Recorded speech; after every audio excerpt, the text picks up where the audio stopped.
There's so many different diets out there promising peak mental clarity, consistent energy, and sustainability, but most of them are bullshit. They're either too extreme or too generic. They're not built for your specific needs. So, I want to give you a 5 step framework to figure out your personalized diet, one that caters to your busy lifestyle, is enjoyable, and helps you perform and feel at your best.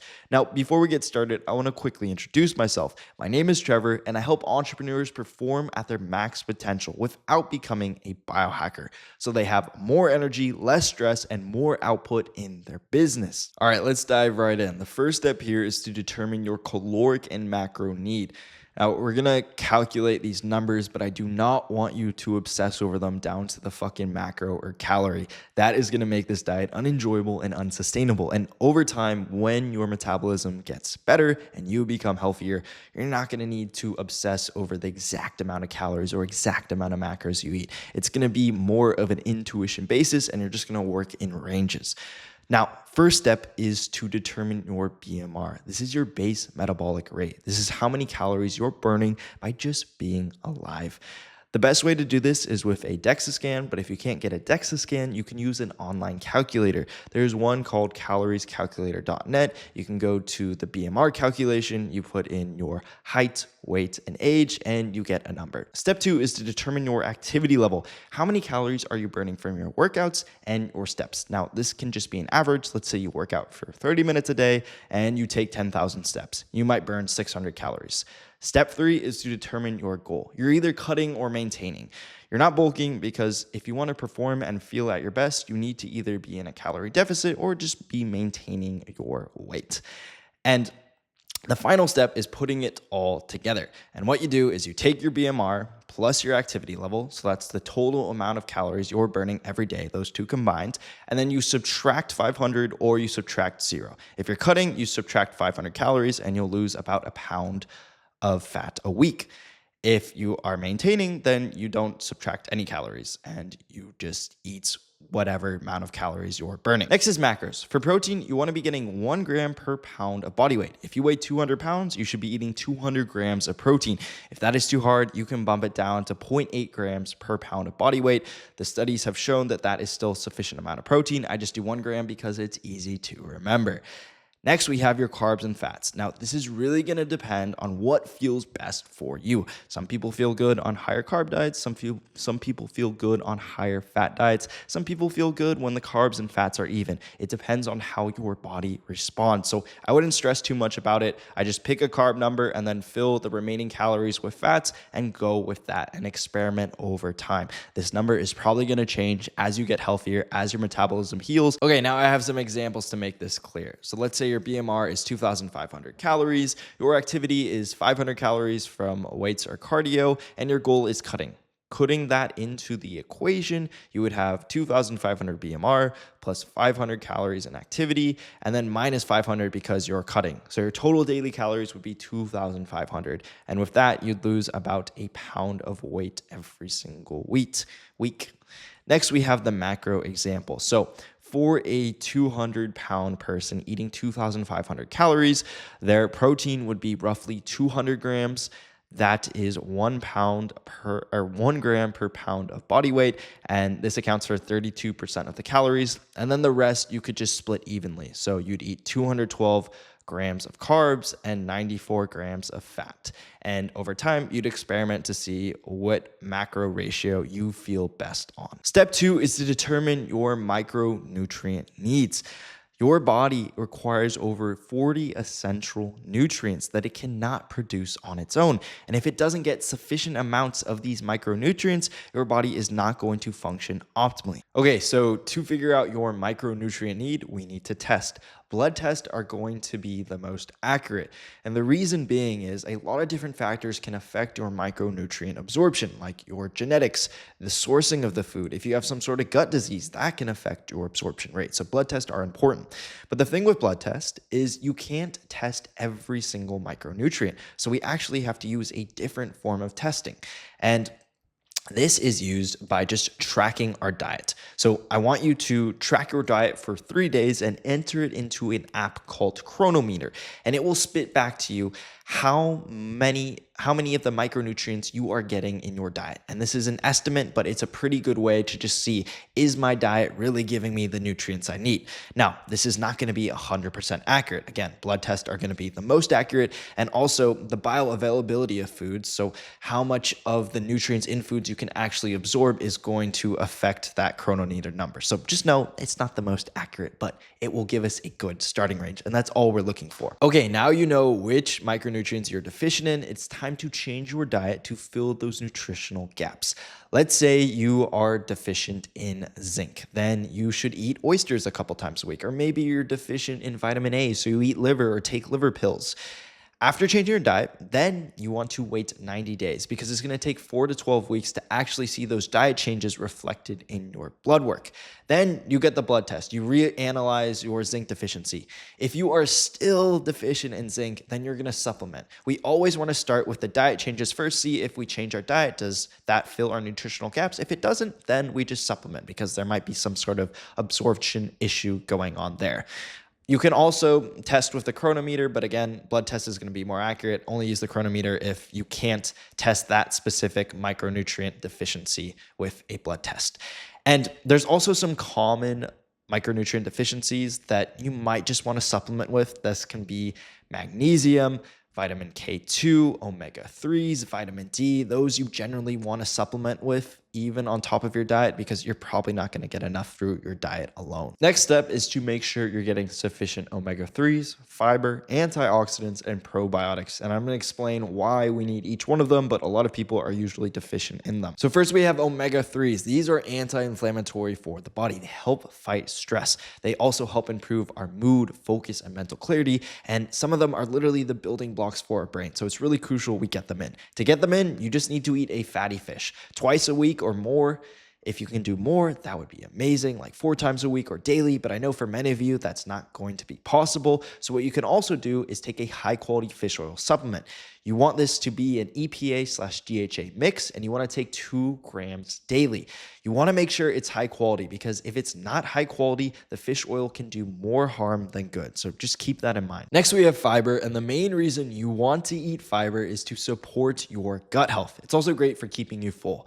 You want to eat a variety of fruits and vegetables so you get a variety of different fibers in your diet. You want to aim for at least 30 grams a day. Now, if you haven't eaten a lot of fiber, then you probably want to start somewhere lower, like 10 grams, and work your way up. You can also get fiber from legumes, nuts, seeds, and whole grains, but you want to make sure you're tolerant. You can also make these foods more tolerant by eating them in different ways. For example, you can eat sprouted nuts and seeds, or you could eat sourdough bread, which is fermented whole grains.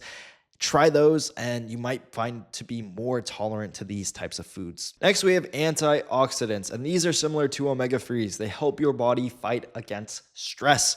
And specifically, they help your body fight against oxidative stress. This is found in things like aging, disease, work stress, or eating processed foods. This is where oxidative stress comes from. And you can think of antioxidants like your body's defense system against stress. So the more stressed you are, the more antioxidants you want to be consuming. You get antioxidants from berries, colorful vegetables, dark leafy greens, green tea, and olive oil. Basically a variety of fruits and vegetables. Next, we have probiotics, and these also support your gut health. They are live beneficial bacteria. And in order to get these in, you want to be eating fermented foods like sauerkraut, kimchi, kefir, or yogurt. You only need a small serving daily, and that should be sufficient. Next, we want to eat high quality foods. These are going to fuel our body the best, and it's going to help us avoid inflammatory foods like processed foods. So you want to be eating a whole food diet of meats, fruits, vegetables, dairy, legumes, seeds, nuts, whole grains if you are tolerant to them. And we want to eat whole foods because this preserves all the micronutrients. When you eat processed foods, it strips out those micronutrients, which are so crucial for the body. Next, we have sourcing. You want to be eating local versus grocery stores. So going to a farmer's market and getting your food. The reason for this, it's going to taste better. It's going to have better soil, which means higher micronutrient content. It's also going to be fresher, which again, tastes better, and also higher micronutrient content. A lot of the produce found at grocery stores is already 1 to 2 weeks old. So that means it's going to have a lot less micronutrient content. They actually did a study on this, which showed that after 2 weeks, the vitamin C content in spinach was 0%. So you could be eating spinach from the grocery store and it has no vitamin C. Versus you get it at your farmer's market, that produce is only going to be 1 to 2 days old. So you're probably going to get a good amount of that vitamin C content. Now, when it comes to organic versus non-organic, the reason we want to use organic is because less harmful pesticides, and less harmful pesticides, that's going to be less inflammatory on our body. You also want to be eating pasture raised versus free range. You want to be eating wild caught versus farm raised. And the reason for this is because when these animals are pasture raised, they have these big open spaces to just live. They are going to forage for wild foods and get more of those natural foods into their diet. They're going to be exercising. They're going to be getting plenty of sunlight. They're going to be less stressed. It's going to make for a healthier animal. And when you have a healthier animal, you're going to have a more nutrient dense animal and a higher quality food, a better fuel source for your body. You also want to be eating grass-fed versus grain-fed. This is important for red meat products and dairy products because you are eating the feed of the animal you eat. If you eat a cow that has been eating grass, the cow is going to absorb the nutrients in the grass and into its meat. So when you eat it, you're going to get a more nutrient dense food. Versus you eat a cow that's been primarily on grains, which don't have a lot of nutrients, that cow's meat is not going to be as nutrient dense because it's been eating grains, not grass. And grass is what they naturally eat as well. Okay, next we have bioavailability. Certain foods are more bioavailable than others. And what that means is certain foods will allow you to absorb their micronutrients more than others. For example, a single serving of flax seeds has 7,000 milligrams of omega-3s, while a single serving of salmon has 2,000 milligrams of omega-3s. The difference is how much your body can absorb. How bioavailable is that food? With flax seeds, your body can only absorb 5% of those 7,000 milligrams. So you're only actually getting 350 milligrams of omega-3s per serving of flax seeds. Versus a piece of salmon, your body's able to absorb pretty much 100% of those 2,000 milligrams of omega-3. So you're getting the full absorption amount. And that's why bioavailability is so crucial. Now, certain cooking and processing methods will change the bioavailability of foods. For example, if you cook spinach, you're going to be able to absorb more calcium and iron from that spinach. And generally, animal products are going to be more bioavailable than plants. And the reason for that is because with animal products, the nutrients are already in their active form. Our body does not have to convert these nutrients into their active form, so we can absorb all of the nutrients the animal products has. Versus with a plant food, like our omega-3 example, our body has to convert those nutrients from the inactive form to the active form. And in that process, for our flaxseed example, you lose 95% of those nutrients. So it's really important to make sure you know the bioavailability of the foods that you are eating. And in general, animal foods are going to be more bioavailable than plant foods. Another reason for that is because plants have anti-nutrients which affect your absorption. So just something to keep in mind. Finally, you want to avoid BS. You know this and I know this. This is going to inflame your body. It's going to lead to inconsistent energy, brain fog, poor mood, poor focus, all sorts of bad things. And when you're eating this bullshit, especially processed foods, again, it's going to strip out the micronutrient content and it's also going to strip out your fiber. And because of that, you're going to want to eat more food and this can lead to more weight gain. Another reason why you just should avoid the bullshit. Besides heavily processed foods, you also want to avoid refined carbs. So these are things like white bread or candies. And finally, seed oils. This is my own opinion, but I think you should avoid seed oils, especially seed oils that are being fried or cooked, like used in many restaurants. And there are debates saying that seed oils are good, and there's a compelling argument. I have a whole nother video going in depth about that, but I made my own stance based on logic that this highly processed thing that we put in our foods probably isn't good for us, especially since humans have not been consuming it for many, many years. So that is my logic, and you can make your own opinion.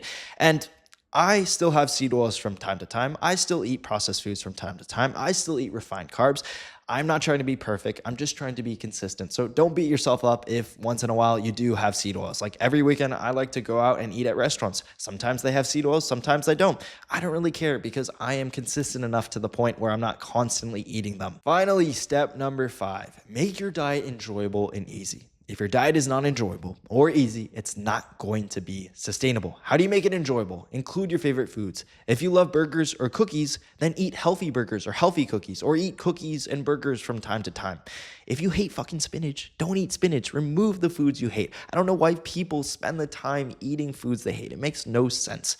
Make your food tasty. If your food is bland and boring, you're not going to enjoy it. So make it tasty by having your partner cook, or getting a meal prep service, or having a private chef, or going out from time to time. And that is the last point here. Make sure to eat out. If you enjoy eating out, then continue to eat out. Try to make healthier choices at restaurants, or eat at healthier restaurants. But if time to time you don't make those healthy choices, it's okay. That's what makes your diet enjoyable. Next, how can you make your diet easy? How can you make it time efficient and convenient? You can have your partner or hire a private chef to cook you food. You can get a meal delivery service. There are so many different options for high quality meal delivery services. You can meal prep Sunday so you don't have to cook during the week. You can get groceries delivered. You can eat 2 to 3 meals. There are so many different ways that you can save time with your diet, and that's just gonna make it a hell of a lot easier. Thank you guys for watching. If you have any questions, feel free to drop them down in the comments below and I will answer them. And if you're seeking more personalized support with your diet, then please reach out to me on Instagram. It is Trev_health. Thank you again and have a great rest of your day.